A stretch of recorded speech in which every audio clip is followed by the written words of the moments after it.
அன்பு நண்பர்கள் அனைவருக்கும் முதற்கண் வணக்கம். நான் உங்கள் வழக்கறிஞர் ஈசன் முருகசாமி. கடந்த 2 மாதமாகவே நம்ம நாட்டில் பரபரப்புக்கு பஞ்சம் இல்லை. ஏன்னா இது தேர்தல் காலம். இந்த தேர்தல் காலத்தில் இந்த கடைசி ஒரு வாரம் மிகப்பெரிய பரபரப்பு. யார் ஆட்சி அமைக்க போகிறா, யார் ஆட்சியை பிடிக்க போகிறா, யார் அமைச்சர் அப்படிங்கிற ஒரு மிகப்பெரிய பரபரப்பு நிலவிட்டே இருக்குது. இதில் பிரதமர் மோடி பதவியேற்கிற தகவல் வந்தாச்சு. ஆனால் அந்த தகவலுக்கு இணைய, அந்த பரபரப்புக்கு இணையா கடந்த 6ஆம் தேதியிலிருந்து நடிகை கங்கனா ரன்வத் ஒரு சிஎஸ்எஃப் பஞ்சாபை சேர்ந்த ஒரு வீராங்கனை, ஒரு காவலர் நேரடியாக ஓங்கி ஒரே அப்பு நம்ம சொல்லுவாங்க அரைஞ்சிட்டாங்க அப்படின்னு, அந்த மாதிரி அரைஞ்சிருக்கிறாங்க. என்ன பிரச்சனை, அதனால் எதுக்காக அடித்தாங்க, ஏன் ஒரு எம்பி தாக்கப்பட்டார், ஒரு நாட்டோட புகழ் வாய்ந்த நடிகை தாக்கப்பட்டார் அப்படிங்கிறத முழுசாக நாம் தெரிந்து கொள்ள வேண்டும். கடந்த 2022 ஆஸ்கர் விருது வழங்குற விழா, இந்த நடிகர் வில் ஸ்மித்னு ஒருத்தர் இருக்கிறார், ஹாலிவுட் நடிகர், மிகப்பெரிய நடிகர். அவர் மேடையில் வச்சு ஒரு சக நடிகர் அவங்களே அவங்க அம்மாவையும் சேர்த்து வச்சு ஒரு கேலியாக ஒரு கிண்டலாத்தம் பேசார். இதெல்லாம் வெளிநாடுகளில் மேடைகளில் சகஜம். இருந்தாலும் என்ன பண்ணார், வில் ஸ்மித் ஓங்கி ஒரே சாத்து, எதுக்கிட்ட எங்கள் அம்மாவை கிண்டல் பண்ணுறேன்னு சொல்லி ஓங்கி அடிச்சிடுறார். அது மிகப்பெரிய பரபரப்பாச்சு, உலகத்தில் மிகப்பெரிய வைரல் ஆச்சு. அப்போ நடிகை கங்கனா ரன்வத் என்ன பண்ணுறாங்கன்னா, இந்த சம்பவத்தை ஆதரித்து எங்கள் அம்மாவை கிண்டல் பண்ணும்போது, என் சகோதரி கிண்டல் பண்ணும்போது நான் அடிக்காமல் இருந்தால் தப்பு, நானும் ஓங்கி அறைவேன்னு சொல்லி அவருக்கு ஆதரவாக ஒரு பதிவு போட்டு தன்னுடைய உறவை நிலைநாட்டியிருந்தாங்க. ஆனால் இப்போ அவங்க என்ன பண்ணுறாங்க, விவசாயிகள் போராட்டம் இந்தியாவில் டெல்லியில் அமைதியாக நடந்து கொண்டிருந்த போது விவசாயிகள்லாம் ₹100க்கு போராடுறான், ₹200 போராடுறாங்க, கூலிக்கு மாரடிக்கிறாங்க, தீவிரவாதிகள், பிரிவினைவாதிகள்னு சொல்லி தொடர்ச்சி விவசாயம் மேலே அவதூறு மேலே அவதூறு, பொய்யான பொய். அதை பூரா ட்விட்டர் நிறுவனமே நீக்கிட்டே இருக்குது தொடர்ச்சியாக. ஆனாலும் மீண்டும் மீண்டும் பதிவு போட்டுக்கிட்டே இருக்கிறாங்க. இப்படி விவசாயிகள் மீது தவறான அவதூறை பேசி பேசி இந்த அம்மா விவசாயிகள் மேலே கடும் மன வருத்தத்தை ஏற்படுத்தியிருந்தாங்க. இதெல்லாம் என்னாச்சுன்னு பார்த்தீங்கன்னா, பாரதிய ஜனதாக்காருக்கு, விவசாய சங்கங்களுக்கு, விவசாயிகள் மிகப்பெரிய ஒரு பிரிவினை ஏற்படுத்திருச்சு, பொது அமைதியின்மை ஏற்படுத்திருச்சு, சண்டையே வந்தாச்சு. பஞ்சாபில், ஹரியானாவில் அந்த பாரதிய ஜனதா கட்சிக்காரங்கள்லாம் தேர்தலுக்கு ஊருக்குள்ளே வாக்கு கேட்டு போக முடியல. போகிற இடத்துல ஊரை அடிதடி, தகராறு, கலவரம், மிகப்பெரிய பொது அண்மை இவங்க பேசியது ஏற்படுத்தி போயிடுச்சு. அவ்வளவு பெரிய பிரச்சனை ஏற்படுத்தியிருக்கிறாங்க. இவங்க எம்பியாக ஜெயிச்சு வர்றாங்க, சண்டி விமான நிலையத்தில் வர்றாங்க, உள்ளே போகிறாங்க.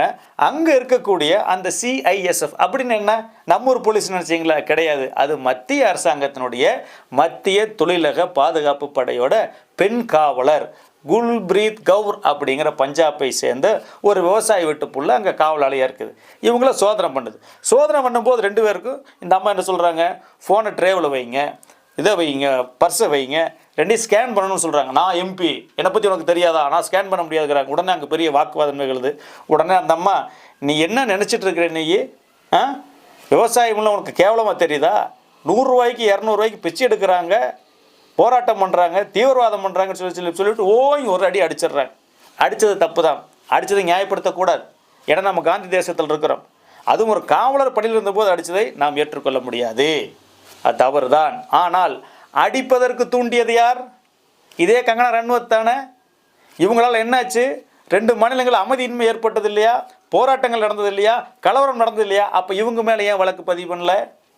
IPC 153, 504, 505 கீழே முதலில் வழக்கு பதிவு செய்யப்பட்ட நடவடிக்கை எடுக்கணும். அது கங்கனா ரன்வத் மேலே தான் நடவடிக்கை எடுக்கணும். 2வது தான் குல்பிரீத் கவுர் மேலே.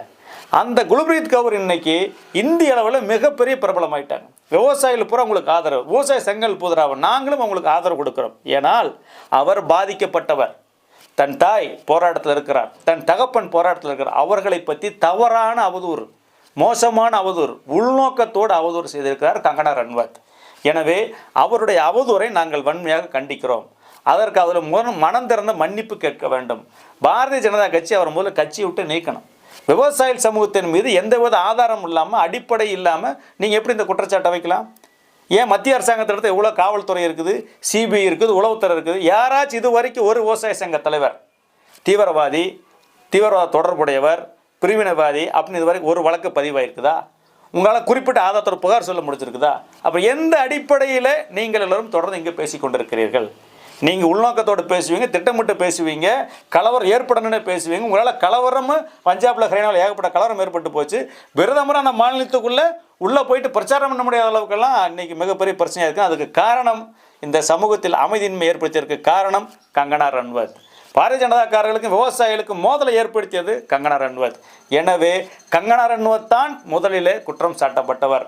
ரெண்டாவதுதான் அந்த குல்பிரீத் கவுர் என்கிற பெண் காவலர். அவர் ஒரு பாதிக்கப்பட்டவர். தன் தாயை திட்டியதால், தான் பிறந்த விவசாய சமூகத்தை அவர்கள் அவமரியாதை செய்ததால் தான் அவர் அந்த அடிக்கிற நிலைக்கு அவர் தள்ளப்பட்டிருக்கிறார் என்பதைத்தான் நாங்கள் தமிழக விவசாய பாதுகாப்பு சங்கத்தின் சார்பில் தெரிவித்துக் கொள்கிறோம்.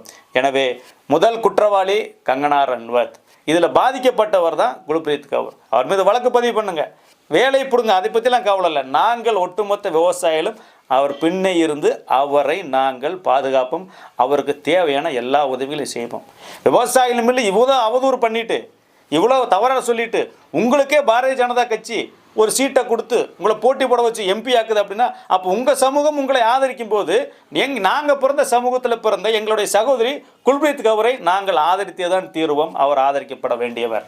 தொடர்ச்சியாக இது போன்ற கங்கனா ரன்வத் சொல்லக்கூடிய இந்த தவறான போக்குகள் கருத்துக்களால் சமூகத்தில் அமைதியின்மை உருவாகிறது. கூடி சீக்கிரம் ஒரு அமைச்சரால் ஆகிடலாம், சொல்ல முடியாது. ஆக இது போன்ற ஒரு சூழ்நிலையிலே ஒட்டுமொத்த விவசாயிகளும் நாம் குல்பிரீத் கவுர் பக்கம் நிற்கிறோம். இன்றைக்கி கூட சண்டிகரில் 50,000க்கும் மேற்பட்ட விவசாயிகள் குல்பிரீத் கவுருக்கு ஆதரவு தெரிவித்து மிகப்பெரிய பேரணி நடத்தி கொண்டு இருக்கிறார்கள். இந்தியாவில் இருக்கிற விவசாயிகள் பூரா மிக கடுமையாக நாங்கள் ஆதரவு தெரிவிச்சிருக்கிறோம். கங்கனா ரன்வத்தை நாங்கள் கண்டிச்சிருக்கிறோம். எனவே பாரதிய ஜனதா கட்சிக்கு ஒரு அன்பான வேண்டுகோள், முதல்ல அவர் மனந்திருந்த மன்னிப்பு கேட்க சொல்லுங்கள். விவசாயிகள் மீது ஆதாரமற்ற ஒரு அவதூறு செஞ்சதுக்கு சமூகத்தில் உள்நோக்கத்தோடு திட்டமிட்டு கலவரத்தை உருவாக்கியதற்கு அவர் முதல்ல கட்சி விட்டு நீக்குங்க. அவர்கிட்ட எம்பி பதவியை பறிக்கப்படணும்னு சொல்லி நாங்கள் கேட்டுக்கொள்கிறோம்.